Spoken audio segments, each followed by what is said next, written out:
나와 함께 사시는 성령님. 아멘. 여러분, 성령님이 우리 안에 거하시고 그냥 우리 안에 계신 것만이 아니라 우리와 함께 사시는 분이라는 것을 항상 믿으시기를 주님의 이름으로 축복합니다. 우리 지난 주일에 포도나무 가지, 포도나무와 또 그 가지의 비유를 통해서 예수님과 우리와의 관계, 예수님과 그리스도인들과의 관계에 대한 말씀을 나눴어요. 혹시 기억하십니까? 네, 기억하시겠죠. 당연히 기억하실 것입니다. 왜냐하면 하나님의 말씀을 지난주에 듣고 한 주간 그렇게 사셨을 테니까 여러분들, 그래서 그리스도인은 예수님과 하나라는 것을 여러분 꼭 기억하십시오. 그래서 우리는 예수님과 하나예요. 주님과 연합되어져 있고 연결되어져 있어요. 그래서 모든 그리스도인들은 이 세상에서 살아가면서 예수님과 같이 살아갈 수가 있어요. 우리가 이 세상을 살아가면서 예수님처럼 살아가는 것은 예수님의 말씀이기도 한 거죠. 여러분, 어떻게 우리가 감히 이 땅에서 예수님처럼 살 수 있는가? 혹시 이렇게 생각하시는 분들이 계실지도 몰라요. 그런데 예수님께서 이렇게 우리에게 말씀하신 데에는 예수님과 우리와의 관계가 전제되어져 있는 거예요. 그 전제 아래서 말씀을 하시는 거예요. 아까 말씀드렸죠. 예수님과 우리가 어떤 관계라고요? 하나예요. 연합되어져 있어요. 그래서 주님께서 내 안에 계시고 내가 주님 안에 거하는 관계. 그래서 여러분, 예수님을 죽은 자 가운데 살리신 이 부활의 생명, 예수님을 모든 죽은 자 가운데서 부활의 첫 열매로서 살게 하신 그 생명, 그 생명이 오늘 우리가 누구든지 예수 그리스도를 믿고 그 예수 그리스도를 믿은 죄인들이, 예수 그리스도를 믿은 마귀의 자식들이 하나님의 자녀로 다시 태어나게 하는 그 생명과 동일한 생명이라는 것을 믿으시기를 축복합니다. 그러니 예수님의 생명과 우리의 생명이 같은 생명이에요. 그 생명 안에서 예수님과 우리는 하나임을 믿으시기를 주님의 이름으로 축복합니다. 그런데 오늘 본문에 보니까 오늘 본문 10절을 보면 하나님과 예수님이 어떤 관계인지를 또 말씀하고 계세요. 하나님과 예수님이 어떤 관계인가, 또 어떤 그 두 분의 관계의 상태가 어떤 상태인지 예수님이 이렇게 말씀하셨어요. 내가 아버지 안에 거하고 아버지는 내 안에 계신 것. 어서 많이 들어본 말 아닙니까? 예? 지난주에 우리는 또 말씀에서 나눴잖아요. 예수님 안에 내가 거하고 내 안에 예수님이 거하고. 그런데 예수님께서 바로 그런 동일한 원리로 하나님 안에 내가 거하고 내 안에 하나님이 계시고, 이거 똑같은 원리로 말씀을 하시는 거예요. 이것이 바로 예수님과 하나님과의 관계거든요. 그래서 예수님과 아버지이신 하나님이 하나라는 사실이에요. 그리고 이렇게 말씀하세요. 내가 너희에게 이르는 말은. 예수님께서 지금 뭐 하고 계신 거죠? 말씀을 전하고 계세요. 예수님께서 지금 말씀을 전하는 일을 하고 계신 거죠. 이거를 다른 말로 표현하면 예수님은 예수님으로서의 사역을 하고 계신 거예요. 그렇죠? 또 예수님의 사명을 지금 감당하고 있는 거고요. 예수님의 삶을 살아가고 계신 거예요. 자, 그런데 예수님은 이렇게 지금 자기가 하고 있는 일을 스스로 하는 것도 아니고 자기 힘으로 하는 것도 아니고 자기를 위해서 하는 것도 아니고 자기의 일을 하는 것도 아니에요.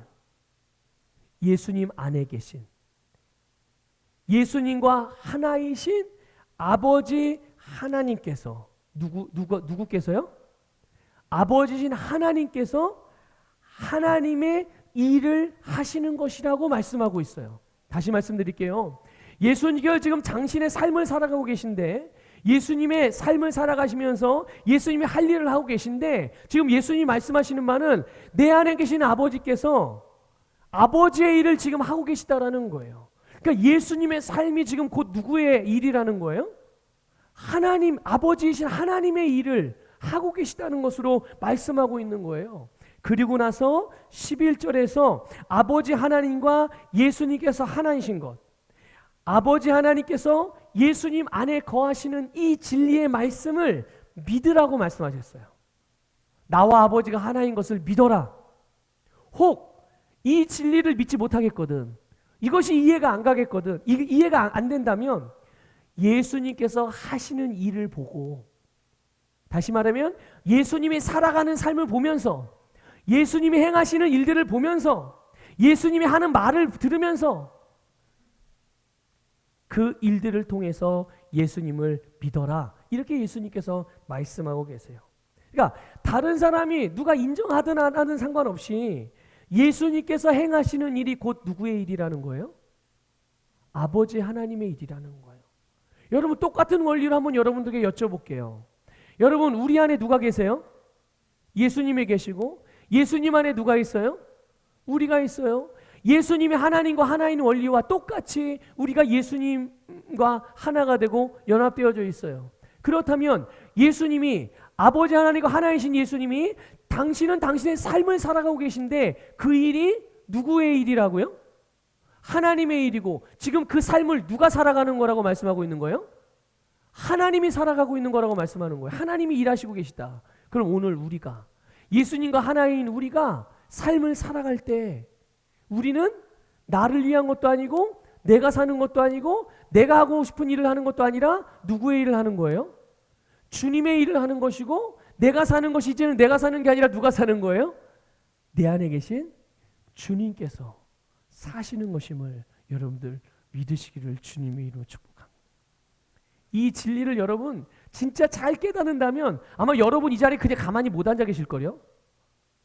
막 환호성을 지르고 함성을 지르고 감격에 벅차서 가만히 못 계실 거예요. 세상에. 아니, 나는 내가 산다고 사는데 내가 사는 게 지금 내가 사는 게 아니라 주님께서 사신다고? 지금 나는 내 일을 하는 것 같은데 주님이 이 일을 하고 계시다고? 그런데 이 일이 예수님을 통해서 하나님께 영광이 되는 일이라고 주님께서 말씀하시는 거예요. 여러분, 예수님이 하시는 일, 그것이 곧 하나님의 일이고, 예수님께서 자신의 일이 아니라 예수님 안에 계신 하나님이 일하고 계신 거예요. 그럼 예수님이 뭐예요? 구원하는 삶을 살아가시며, 사랑의 삶을 살아가시며, 능력의 삶을 살아가시며, 진리의 삶을 살아가시니 모든 것들이 하나님께서 그 안에서 하나님의 일을 하고 계신 거예요. 여러분, 오늘 우리의 삶을 살아갈 때 우리 안에서 주님이 주님의 일을 하고 계심을 믿으시기를 주님의 이름으로 축복합니다.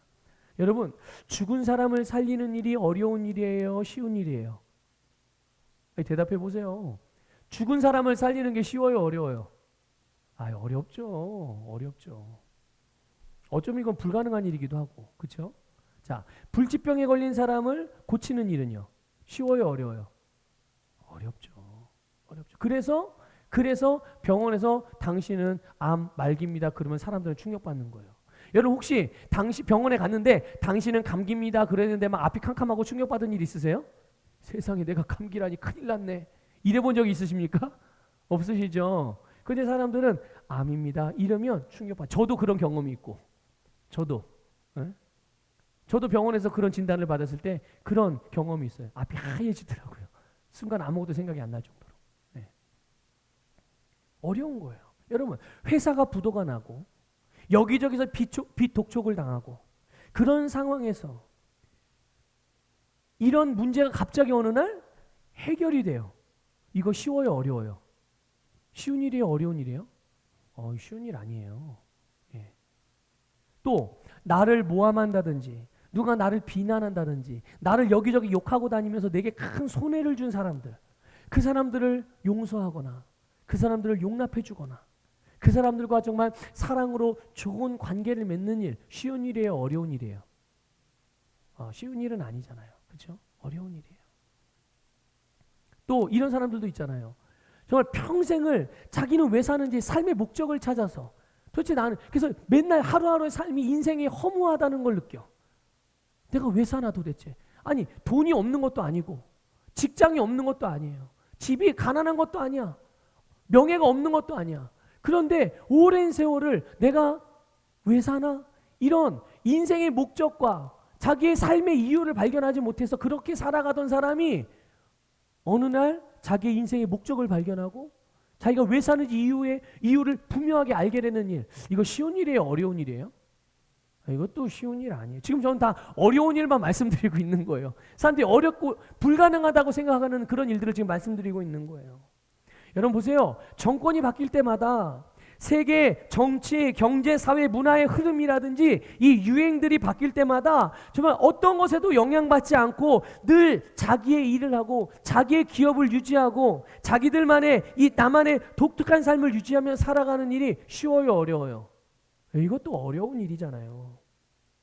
이런 일들은 우리는 어렵다고 말하거나 불가능하다고 그렇게 이야기하거든요. 자, 그러면 한번 이렇게 물어볼게요. 예수님도 이런 일을 하는 데 있어서 예수님도 그렇게 말씀하시고 생각하셨을까요? 예수님에게서 죽은 자를 살리거나 불치병자를 치유하는 일이나 부도난 사람을 다시 그 부도를 해결해서 재정적인 문제에서 빠져나오게 하는 일이나 인생의 목적을 알지 못해서 그냥 허무한 인생을 살아가는 그런 사람들에게, 무기력한 인생을 살아가는 사람들에게 인생의 목적을 알려주고 그들로 하여금 정말 분명하고 확실한 정말 행복하고 힘 있는 인생을 살게 하는 일, 이런 일들, 그런 대상들을 만났을 때 예수님도 혹시 저 사람이 내가 이렇게 했는데 혹시 치유가 안 되면 어쩌지? 안 살아나면 어쩌지? 혹시라도 성공하지 못하면 어쩌지? 문제가 해결받지 못하면 어쩌지? 이러고 두려워하거나 불가능하거나 어렵다라고 그렇게 말씀하셨나요? 아니요. 예수님은 그러신 적이 없어요. 예수님은 그냥 한마디로 말씀하셨어요. 뭐라고 말씀하셨냐면 하나님은 하실 수 있다. 믿습니까? 하나님은 하실 수 있다. 또 이렇게도 말씀하셨어요. 믿는 자에겐 능치 못함이 없다. 믿습니까, 여러분? 항상 주님께서 말씀하실 때는 항상 가능한 것만 말씀하셨어요. 사람은 다 불가능하다. 사람들은 다 절망적인 이야기를 하는데 예수님만큼은 단 한 번도 절망적인 이야기를 해보신 적이 없어요. 모든 것을 가능하다 말씀하셨고 모든 걸 또 가능하게 하셨고 할 수 있음만을 말씀하셨다는 것을 기억하시길 바랍니다. 자, 그럼 예수님께서 이 땅에서 사시면서 행하신 일들이 무엇이에요? 바로 그런 인생의 이런 지금 제가 말씀드린 여러 가지 것들, 이 모든 인생의 문제들을 해결하시고 그것들로부터 구원하신 일이 예수님이 이 땅에 사시면서 행하신 일들, 모든 사람들이 불가능하다고 얘기한 일들, 모든 사람이 힘들고 어렵다라고 말한 그 일들, 그것들을 정말 아무렇지 않게 가능하게 하신 일이 바로 예수님이 행하신 일임을 믿으시기를 축복합니다. 그런데요, 이거를 자신 안에 계신 하나님 아버지의 일이래요. 그게 자기의 일이 아니래요. 하나님 아버지의 일이고 그것을 자기가 행한 게 아니라 하나님께서 행하셨다고 말씀하신 거예요. 자, 이 말씀을 들으시면 어떤 생각이 드십니까? 에이, 예수님이니까 그러실 수 있죠. 예수님이니까 죽은 자 살리고 예수님이니까 그걸 불치병도 고치고 그런 일이지. 예수님이니까요. 혹시 이런 예수님이기 때문에 예수님에게만이 가능한 일이라고 생각하시는 분 계시나요? 혹시? 여러분 오늘 본문 12절 우리 한번 읽어볼게요. 12절 읽겠습니다. 시작. 내가 진실로 진실로 너희에게 이르노니 나를 믿는 자는 내가 하는 일을 그도 할 것이요 또한 그보다 큰 일도 하리니 이는 내가 아버지께로 감이라. 아멘. 여러분 아까 말씀드린 예수님께, 여러분들 알고 있는 예수님이 이 땅에 사시면서 33년 동안 사시면서 행하셨던 일이 무엇인지 생각해 보세요. 그냥 겉으로 볼 때는 누가 하는 일로 보여요? 예수님이 하는 일로 보이잖아요. 그죠? 예수님이 손을 얹었고 예수님이 자기 목소리로 말했고 예수님이 눈앞에서 왔다 갔다 하셨으니까 다 예수님이 한 걸로 보이잖아요. 자, 그런데 오늘 본문 10절에서 예수님은 자기가 지금 하고 있는 일을 자기가 하는 게 아니라 예수님 안에 계신 하나님이 하시는 거라고 말씀을 하셨어요. 실제로 일하시는 분은 누구예요? 예수님 안에 거하시는 하나님이신 거예요. 자, 조금 전에 읽었던 우리 12절 말씀, 그 말씀을 예수님은 똑같은 원리로서 우리에 대해서 말씀해 주신 거예요. 누구에 대해서 말씀하셨다고요? 저와 여러분에 대하여서. 우리가 하는 게 아니라 우리 안에 계시는 누가 하시는 거예요? 예수님. 죽은 자를 살리는 일도, 병든 자를 치유하는 일도, 부도난 사람, 우리 자신을 포함해서 또 누군가가 부도났을 때 그 부도나서 어려움과 빚독촉에 시달리며 고통받고 눈물 흘리며 두려워 어디 멀리 떨어지는 살아가는 사람들, 그들에게 자유를 선포해주고 빚에서 헤어나올 수 있도록 돕고 그들을 담대하게 하고 그들이 부도난 것들을 다시 회복할 수 있도록 돕고, 이런 일들, 그런 일들을 내가 하는 게 아니라 누가 하는 거라고요? 내 안에 계신 예수님께서 행하시는 거예요. 그리고 그보다도 큰 일을 우리도 할 수 있다라고 주님께서 말씀하셨으니 우리는 이 말씀을 그대로 믿으시기를 주님의 이름으로 축복합니다. 여러분, 우리가 육신의 눈으로 또 이성적인 판단으로 또 다른 사람들이 우리를 볼 때는 마치 누가 일하는 것처럼 보여요. 우리가 일하는 것처럼 보이죠. 우리 목소리, 저도 지금 누구 목소리로 말하고 있습니까? 예, 제 인간 김원아라는 목사라는 사람의 목소리로 지금 말씀을 전하고 있어요. 그런데 저는 제가 일하고 있는 게 아니에요. 누가 일하고 계신 거예요? 제 안에 계신 주님께서 제 목소리를 사용해서 말씀하시는 거예요. 여러분, 똑같은 원리예요. 똑같이. 사람들은 우리가 내 목소리이고 내 몸이고 내가 하는 일들이고 이렇게 해서 그냥 내 인간인 나를, 사람인 나를 보겠지만, 그렇게 생각하겠지만 실제로 일하시는 분은 우리 안에 계시는 주님이라는 것을 믿으시기를 축복합니다. 한번 오른손을 가슴에 대보세요. 한번 저를 따라 이렇게 고백해 볼게요. 내 안에서 주님께서 일하십니다. 나를 통해서 주님이 일하십니다. 아멘, 아멘. 믿습니까? 예. 그러니까 나를 믿는 자, 예수님 말, 나를 믿는 자는 예수님을 믿는 자들에게 일어나는 일이에요. 예수님과 같이 행할 수 있고 그보다 더 큰 일을 하는, 그들에게 나타나는 주님의 능력인 줄 믿으시기를 축복합니다. 여러분, 예수님을 믿는 게 뭐예요? 예수님을 믿는 거는 예수님 말씀을 따라 사는 거예요. 말씀이 말한 대로 여기면서 사는 것입니다. 육신의 눈에는 보이지 않아요. 그런데 이 육신의 눈에는 보이지 않지만 뭐가 안 보인단 말이에요?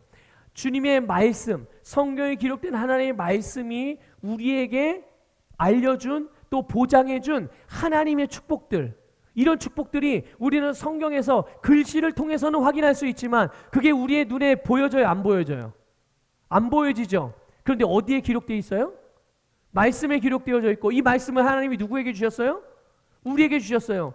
우리의 눈에는 그 말씀의 결과가 당장은 보이지 않지만 그러나 보이지 않는 그것을 우리는 믿죠. 바로 진리이신 하나님의 말씀을 믿는 거예요. 예수를 믿는 거는 이렇게 보이지 않지만 보이지 않는 하나님의 말씀의 결과들, 그 결과들을 따라 살아가는 것임을 깨달으시기를 바랍니다. 그래서 우리 자신에 대하여, 우리 직업이나 사업에 대하여, 우리의 가정에 대하여, 우리의 가족에 대하여, 우리 이웃에 대하여, 우리의 사명에 대하여, 우리의 미래에 대하여 주님께서 우리에게 주신 말씀, 이 말씀을 따라서 행하는 것이 예수님을 믿는 거란 말이죠. 자, 그런데 12절 끝부분에 보면 예수님께서 아버지께로 가신다고 그랬어요. 아니, 여러분 보세요. 예수님이 함께 하실 때 더 큰 능력이 일어나겠어요? 예수님이 떠나고 없을 때 더 큰 능력이 일어나겠어요? 함께 하실 때 더 큰 능력이 나타나는 거 아니겠어요? 자, 그런데 12절 말씀을 가만히 보면요, 우리도 예수님을 믿는 자들은 예수님이 하는 일도 하지만 예수님보다 큰 일도 하신다고 그랬어요. 그 끝에서 뭐라고 말해요? 그럼 왜냐하면 내가 너희와 함께 하기 때문이야, 이렇게 말씀하셔야 되는데 그 이유가 뭐라고 나와 있어요? 여기서 이거는 왜냐하면이란 뜻이에요. 네? 이유인 거예요. 그 이유가 뭐라고요? 아니, 예수님이 아버지께로 간대요. 하나님께로 간대요. 아니, 그럼 제자들에게는 누가 남아요? 예수님이 가면? 아니, 그런데 더 큰 일을 한다니까요. 여러분 보세요. 조금 전에는 하나님이 예수님 안에 거하고 예수님 안에 계신다고 말했다가 또 여기에서는 예수님이 또 아버지께로 가신대요. 자, 이렇게 말씀하신 이것이 무엇을 의미할까요? 그것은 바로 성령 하나님을 의미하는 거예요. 성령 하나님, 성령님을 의미하신 거예요. 이게 우리의 이성으로는 이해할 수 없지만 삼위일체 하나님의 특징이라는 것을 깨달으시길 바랍니다. 성부 하나님, 성자 하나님, 성령 하나님, 이 세 분이 한 분이신 거예요.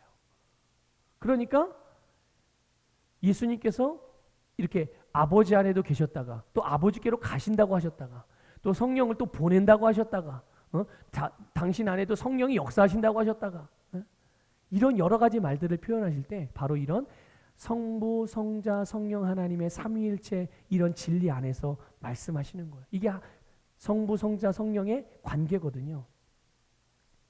하나님께서는 하늘에서도 계시고 예수님 안에도 계시고 그리고 예수님께서 아버지께로 가시기도 하셔요. 그리고 또 우리 안에 거하시기도 하시는 분을 믿으시기를 주님의 이름으로 축복합니다. 자, 16절 읽어볼게요. 16절 보겠습니다. 같이 읽겠습니다. 시작. 내가 아버지께 구하겠으니 그가 또 다른 보혜사를 너희에게 주사 영원토록 너희와 함께 있게 하리니. 자, 아까는 예수님이 떠나가신다고 말씀하셨죠. 근데 이제 예수님이 가시니까 또 다른 보혜사를 너에게 보내주겠다 이거예요. 예수님께서 부활 후에 승천하시면 이제 하나님께서 또 다른 보혜사를 보내주셔서 우리와 영원토록 함께 있게 하실 것이라고 말씀을 약속해 주신 거예요. 이때 약속해 주신 거예요. 자, 근데 이 약속이 언제 이루어져요? 여러분 이제 다 알고 계시죠? 이 약속이 언제 이루어집니까? 사도행전 2장에서 오순절 마가의 다락방에서 이루어지죠. 한번 우리 읽어볼게요.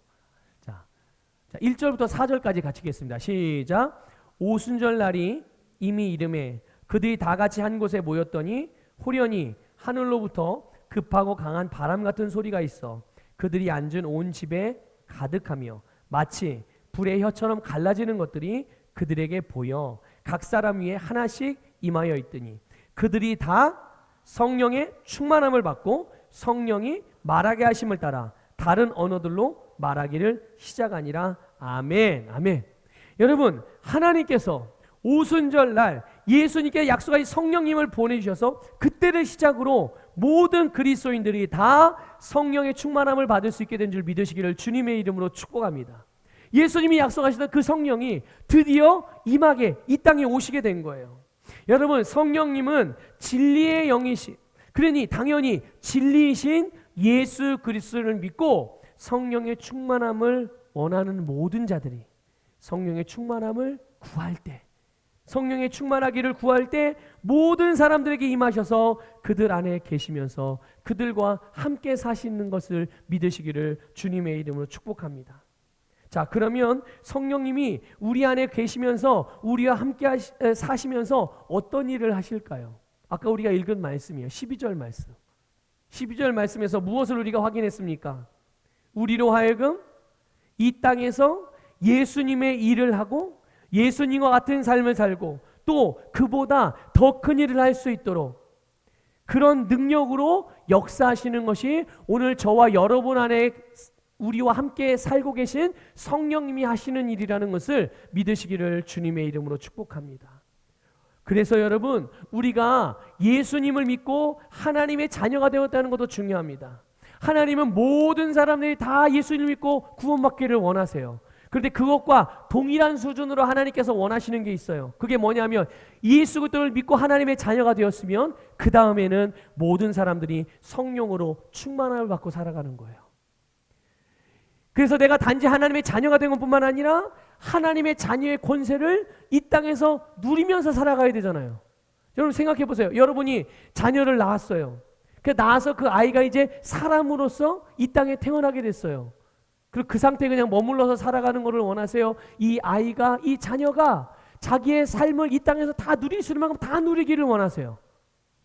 그냥 태어나고 낳고만 끝나요? 아니에요. 낳았으면 그 생명에 걸맞는, 그 생명의 가치에 걸맞는 삶을 누리며 살아가는. 근데 어떻게 그 아이가 걸맞는 삶을 누리며 살아갈 수 있겠어요? 거기에는 배움도 있어야 되죠. 건강도 있어야 되죠. 또 여러 가지 소유도 있어야 되죠. 사람들 관계도 있어야 되죠. 근데 그것들을 어떻게 이 아이가 정복하고 다스리며 다 경영해 갈 수 있겠어요? 거기에 바로 능력이 필요한 거거든요. 우리를 하여금 하나님의 자녀로 태어난 것뿐만 아니라 이제 하나님의 자녀로서 이 땅에 하나님께서 우리에게 자녀인 우리에게 주신 모든 것들을 누리며 살아갈 수 있는 그런 권세와 능력, 그게 바로 오늘 우리 안에 거하시는 성령의 능력임을 믿으시기를 주님의 이름으로 축복합니다. 그래서 예수님의 속량의 사역 이후에 이 성령의 우리를 위해서 성령님을 보내주신 것이죠. 그러므로 여러분, 예수님을 믿고 거듭난 사람은 누구든지 오늘 이 가운데도 혹시 나는 성령의 충만을 받아본 적이 한 번도 없다, 이렇게 나는 성령을 구해본 적이 없다, 그러신 분들이 예수님을 믿어서 하나님의 자녀가 되었지만 아직 나는 성령의 충만을 구한 적도 없고 성령 충만을 받아본 적도 없다고 그렇게 생각되시는 분들은 오늘 예수님의 이름으로 성령 충만 받기를 구하시기를 주님의 이름으로 권면을 드립니다. 그리고 이렇게 주님, 나도 성령 충만 받기를 원하오니 오늘 내게 성령으로 충만하게 해주시옵소서, 이렇게 기도했다면, 여러분 성령의 충만함을 받기 위해 기도했다면 이제는 성령의 충만함을 받은 줄 믿고 성령의 충만함을 유지하며 성령의 능력으로 행하면 되는 거예요. 성령의 충만하게 해주세요 라고 기도했는데 아무런 느낌도 없고 감각도 없고 기도하기 전이나 후나 그냥 똑같아. 여러분, 그러나 의심하지 마십시오. 우리가 주님께 구하면, 특별히 성령을 구하면 하나님은 우리에게 반드시 성령을 보내주시는 분이에요. 어떤 분들은 성령의 충만함을 구하면 어떤 현상이 일어나기도 합니다. 그런데 어떤 사람들은 현상이 안 일어나기도 해요. 그러나 분명한 것은 성령의 충만함을 구했으면 그 사람은 성령의 충만함을 받은 줄로 믿고 성령 충만하게 행동하고 살아가시면 되는 거예요. 여러분, 예수님께서요 14절에서 우리가 예수님의 이름으로 무엇이든지 구하면 예수님께서 행하신다고 말씀하셨어요. 우리가 예수님의 이름으로 구할 때 이것은 기도를 의미하기도 하지만 기도만 의미하는 것은 아니에요. 기도뿐만 아니라 우리의 사역이나 우리의 행동이나 우리의 삶을 포함하는 의미거든요. 우리가 예수님의 이름으로 살아갈 때 우리 안에 계시는 성령님이 역사하신다는 말씀이에요. 자, 요한복음 14장 26절을 보면 이런 말씀이 있어요. 이 말씀을 여러분 잘 기억하시고 깨달으셨으면 좋겠어요. 같이 읽어보겠습니다. 시작. 보혜사 곧 내 아버지께서 내 이름으로 보내실 성령, 그가 너희에게 모든 것을 가르치고 내가 너희에게 말한 모든 것을 생각나게 하리라. 여기 노란 부분으로 된 아버지께서 내 이름으로 보내실 성령, 이렇게 말씀하고 있어요. 여러분, 이거는요 하나님이 내가 이제 예수의 이름으로 성령을 보내마 이런 의미가 아니에요. 그런 의미가 아니라, 여러분 생각해 보세요. 하나님 아버지께서 무언가를, 어떤 일들을 행하실 때 예수 이름으로 행할 필요가 있어요, 없어요? 하나님은 예수 이름으로 행할 필요가 없어요. 그러니까 내가 예수 이름으로 이 성령을 보낸다, 이런 의미가 아니에요. 이거는 예수님께서 하나님 아버지께 구함으로, 아까 우리 본문에서 확인했잖아요. 내가 아버지께 구하겠으니, 그러면 이제 하나님 아버지께서 어떻게 하신다고요? 또 다른 보혜사를 우리에게 보내실 것이다 라고 예수님이 말씀하셨죠. 그것처럼 하나님 아버지께 구함으로 하나님이 보내주신다는 의미예요. 자, 그런데 여기에서 우리는 성령님이 어떻게 우리에게 역사하시는지 귀중한 원리를 배울 수 있어요. 그게 뭐냐면 예수님께서 구하심으로, 예수님이 하나님께 요청함으로 성령님이 오셨단 말이에요. 자, 그러면 이처럼 이 땅에 예수님과 하나 된 예수를 믿는 우리가 예수님의 이름으로 무엇이든지 구하면, 예수 이름으로 무엇이든지 행하면 예수 이름으로 행해지는 모든 일에 성령님이 역사하시는 거예요. 이걸 다른 말로 표현하면 성령님이 예수님의 이름에 반응하신다는 뜻이에요. 예수님의 이름으로 행해지는 모든 일에 누가 일하신다고요? 성령님이 일하신다는 것을 믿으시기를 주님의 이름으로 축복합니다. 그러니 여러분 보세요. 예수님의 이름으로 모인 곳에 성령님이 임재하시며 역사하시는 거예요. 그러니까 여러분, 우리는 상황이나 환경이 어떠하든 모이기를 패하는 어떤 사람들과 같이 행하지 아니하고 주님의 이름으로 모이기를 힘써야 하고, 그렇게 주님으로 모이는 그 자리에 우리 교회의 예배든지 아니면 여러분의 셀 모임이든지 아니면 믿음의 교제의 모임이든지 예수님의 이름을 모이는 그곳에 누가 임재하고 역사하신다고요? 네, 성령님이. 왜요? 예수님의 이름이 있기 때문에. 예수님의 이름. 여러분, 우리가 예수님의 이름으로 기도할 때, 특히 우리가 영어로 방언으로 기도할 때 성령님께서 놀랍게 역사하시는 거예요. 우리가 예수의 이름으로 복음을 증거할 때 성령께서 열매를 맺게 하시고, 우리가 예수님의 이름으로 말씀을 따라서 행할 때 거기에 말씀에 대한 풍성한 결실을 맺게 하시는 것이 여러분 안에서 여러분과 함께 살고 계시는 성령님이라는 것을 믿으시기를 주님의 이름으로 축복합니다. 우리의 힘과 노력이 아니라 예수의 이름을 사용함으로 성령의 능력으로 살아갈 수가 있는 것이고, 그래서 우리는 보통 일반적인 평범한 수준의 삶이 아니라 아주 탁월한, 가장 탁월한 삶을 살아가는 자들임을 고백하시기를 주님의 이름으로 축복합니다. 한번 고백해 볼게요. 나는 가장 탁월한 삶을 사는 사람입니다. 나의 삶은 가장 탁월한 삶입니다. 믿습니까? 내가 사는 게 아니라 나는 예수 이름으로 살고 내 안에 계시는 성령님이 그 일을 이루시기 때문에, 여러분, 주님이 일하시는, 성령님이 하시는 일이 부족함이나 모자람이나 평범한 게 있습니까? 없어요. 가장 좋은 것, 가장 탁월한 일을 하시는 것이 성령의 능력이라는 것을 깨달으셔서 오늘 여러분의 삶에 그런 성령의 능력이 충만하게 나타나기를 주님의 이름으로 축복합니다. 여러분, 예수님께서 이 땅에 사시는 동안 단 한 번도 패하신 적이 없었어요. 알고 계시죠? 단 한 번도 예수님은 실패하거나 패배하신 적이 없어요. 아니, 목사님, 고난도 당했고 채찍도 맞고 십자가에 달려 죽었잖아요, 예수님.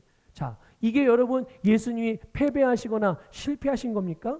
아니에요. 그게 어쩔 수 없어서 당하신 일이 아닙니다. 예수님은 그 일을 위하여 자신을 내어주셨다는 것을 아셔야 돼요. 상황이 그래서 어쩔 수 없이 십자가에 못 박힌 게 아닙니다.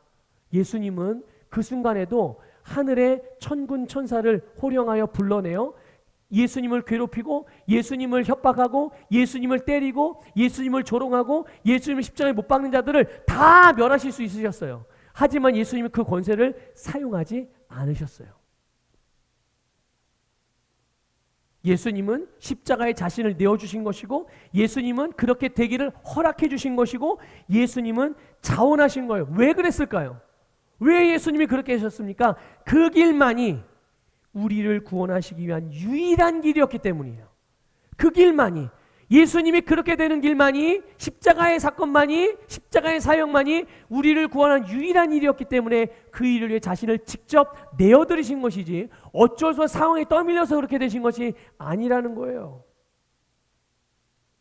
우리의 유익과 하나님의 영광을 위하여 자원하셨음을 깨달으시길 바랍니다. 예수님은 모든 일에 있어서 승리하셨어요. 예수님의 모든 일에 승리하셨다는 것은 곧 주님과 하나 된 우리도 모든 일에 승리할 수 있음을 의미하는 거예요. 어떻게 해요? 이것을 위해서 예수님은 모든 일에서 승리하신 당신 안에 있었던 비밀, 그게 무엇이죠?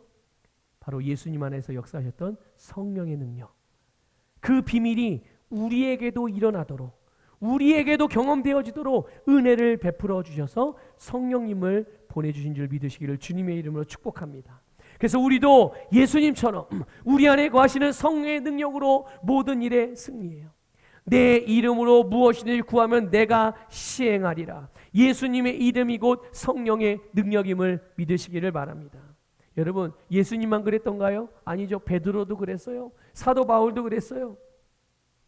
예수 그리스도의 이름을 통해 역사하시는 성령의 능력으로 승리하는 삶을 살고, 그렇다면 여러분, 예수님은 되고 나는 안 되고, 예수님의 제자들은 되고 나는 안 되고 이러나요?